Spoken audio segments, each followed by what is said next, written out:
Issues చాలా ఉన్నాయి జేసీ గారు. ఎక్కడ సార్ చేద్దాము అవి మాట్లాడుతుంది బాలకృష్ణ నుంచి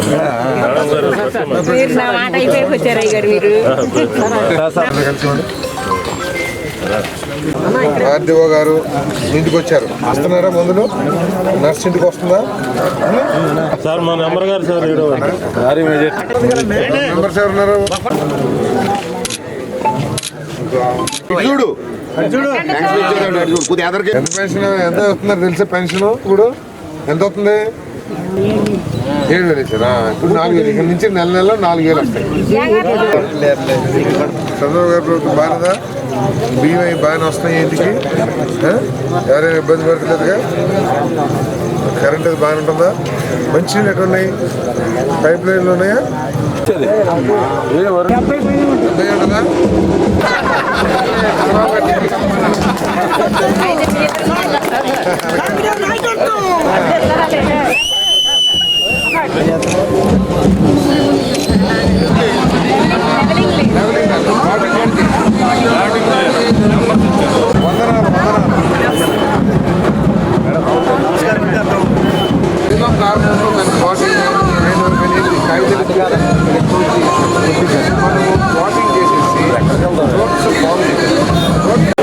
ఎంపీడీఓ గారు సిహెచ్ పద్మావతి దేవి గారిని కూడా వేదిక మీద ఆహ్వానిస్తున్నాండి. మన గౌరవ ఎంపీడీఓ గారికి నేను డయాస్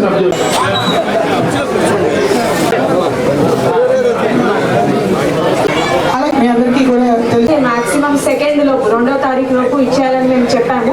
మీకు ఈ ప్రాసెస్ లో ఎలాంటి ఇబ్బంది వచ్చినా కూడా మా ఎంపీడీఓ గారి కానివ్వండి, ఎంఆర్ఓ ఆర్డీఓ గారికి తెలియజేయాలి. Thank you. మన జనసేన కన్వీనర్ మన ఈశ్వరం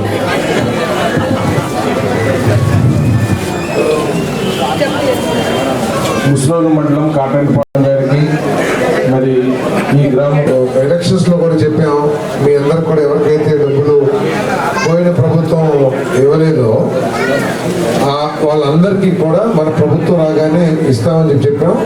ఒక 2-3 రోజుల క్రితం ముఖ్యమంత్రి గారితో జరిగిన సమీక్షా సమావేశంలో దీని మీద ఉత్తర్వులు కూడా దాదాపు నిర్ణయం తీసుకున్నాం.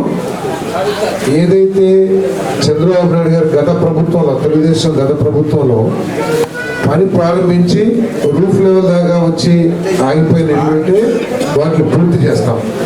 తర్వాత వాళ్ళకి రావాల్సిన డబ్బులు ఏదైనా ఉంటే ఆ డబ్బులు కూడా ఇస్తాం. మరి చాలా మంది చాలా సమస్యలు చెప్పారు. తప్పకుండా వాటన్నింటినీ కూడా అత్యంత తక్కువ సమయంలో పరిష్కరిస్తారు. ప్రభుత్వం రావాలి. చంద్రబాబు నాయుడు గారి నాయకత్వంలో, పవన్ కళ్యాణ్ గారి నాయకత్వంలో, మోడీ గారి నాయకత్వంలో ప్రభుత్వమే ఈ రాష్ట్రానికి శరణ్యం అనే విధంగా మాకు ఘనమైన విజయాన్ని చేకూర్చారు. మీ అందరికీ కూడా రుణపడి ఉంటామని చెప్పేసి మనం చేస్తాము.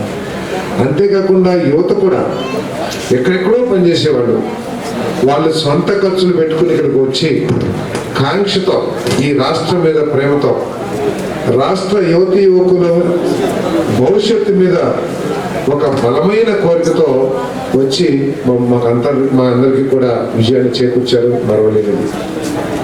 దాంతోపాటు మీకు కూడా చాలా ఆకాంక్షలు, ఆశలు, ఈ ప్రభుత్వం రాగానే మా సమస్యలు తీరిపోతాయి అనే ఆలోచనలో తప్పులేదు. ఆలోచనతో కూడా ఉన్నారు. చాలా సమస్యలు తీరిపోతాయి. 5 సంవత్సరాల్లో మా గ్రామంలో ఏం పని జరగలేదు, ఈ రాష్ట్రంలో ఎటువంటి అభివృద్ధి జరగలేదు. కాబట్టి చంద్రబాబు నాయుడు గారి నాయకత్వంలో, పవన్ కళ్యాణ్ గారి నాయకత్వంలో తప్పకుండా జరిగిద్దని ఆశతో ఉన్నారు. డెవలప్మెంట్ కోసం అంటే చదువుకున్న యువతి యువకులకి స్కిల్స్ నేర్పిస్తాం, నైపుణ్యాలు నేర్పిస్తాం. చేసే కాదు నైపుణ్యం నేర్పిస్తే ఫ్యాక్టరీ వాళ్ళందరూ కూడా ఇక్కడికి వస్తారు, వచ్చి ఇక్కడ పెడతారు. సో అది ఆ ప్రయత్నం కూడా చేస్తున్నాం. కాబట్టి ప్రభుత్వం తప్పుకోకుండా మీ ఆశలన్నీ కూడా నెరవేర్చాలి. మీకు పెన్షన్లు కావాలని ఉన్నాయి. మీరు చాలా మంది అర్హులైన పెన్షన్దారులు ఉన్నారు. వాళ్ళందరికీ కూడా తప్పకుండా ఇస్తాం. మొట్టమొదటి ఏంటంటే అధికారంలోకి రాగానే ఏదైతే మేము మాట ఇచ్చామో జూలై తారీఖుకి 7,000 ఇస్తామని చెప్పేసి అది ఇచ్చేసాం. 2 నెలలు కూడా 1వ తారీఖున ఇస్తున్నాం. కాబట్టి రాబోయే రోజుల్లో మీ దగ్గర నుంచి అప్లికేషన్ తీసుకుని తప్పకుండా వాళ్ళందరూ కూడా పెన్షన్ ఇస్తామని చెప్పేసి మనం చేస్తాము.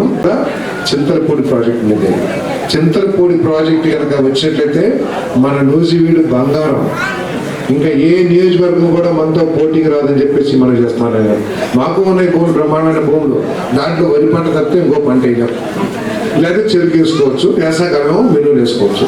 మన భూముల్లో ఏ పంట కావాలంటే ఆ పంట వేసుకునే భూదేవత మనకుంది. ఇక్కడ కావాల్సిందల్లా దానికి నీరు అందించాలి. చింతలపూడి ప్రాజెక్టు సరే ఉపన్యాసాలు చాలా చెప్పుకున్న ఎన్నికలు, దాని గురించి మనకొద్దు.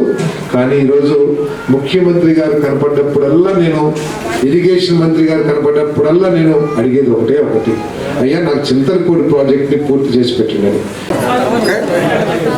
पुलिस अच्छी